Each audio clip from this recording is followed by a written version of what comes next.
সন্তানের প্রতি মাতাপিতার জন্য আল্লাহ ও তার রাসূল সাল্লাল্লাহু আলাইহি ওয়াসাল্লাম যেসব বিষয়গুলো কঠোরভাবে নিষেধ গুনাহের কাজ করেছেন। ১. সন্তানকে অন্য সন্তানের চেয়ে বেশি গুরুত্ব দেওয়া বা বেশি উপহার দেওয়া গুনাহ। ২.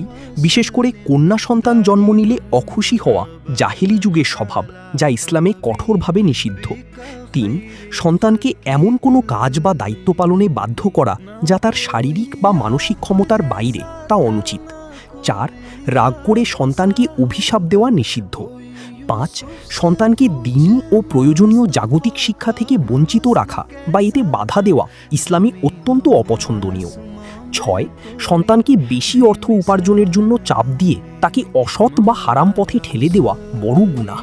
বাবা মায়ের উচিত সন্তানকে হালাল উপার্জনে উৎসাহিত করা। ৭.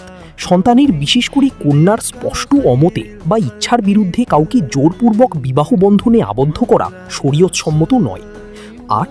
সন্তানকে সবার সামনে লজ্জিত করা বা তুচ্ছ-তাচ্ছিল্য করা তাদের ব্যক্তিত্ব নষ্ট করে দেয়। ইসলামের শিক্ষা হল ব্যক্তিগতভাবে সংশোধন করা এবং দয়া প্রদর্শন করা। ৯. শাসনের নামে সন্তানকে অমানবিকভাবে প্রহার করা বা তাদের মেনে কষ্ট দেওয়া নিষিদ্ধ। ইসলামের শাসনের সীমা নির্ধারণ করে দেওয়া হয়েছে। সন্তান যখন বড় হয় তখন তাদের সাথে বন্ধুর মতো আচরণ করা এবং তাদের মানসিক অবস্থা বোঝার চেষ্টা করা সুন্নাহর অংশ। ইসলামে সন্তানকে আল্লাহর আমানত হিসাবে গণ্য করা হয়, তাই তাদের সাথে আচরণে ইনসাফ বা ন্যায় বিচার বজায় রাখা অত্যন্ত জরুরি।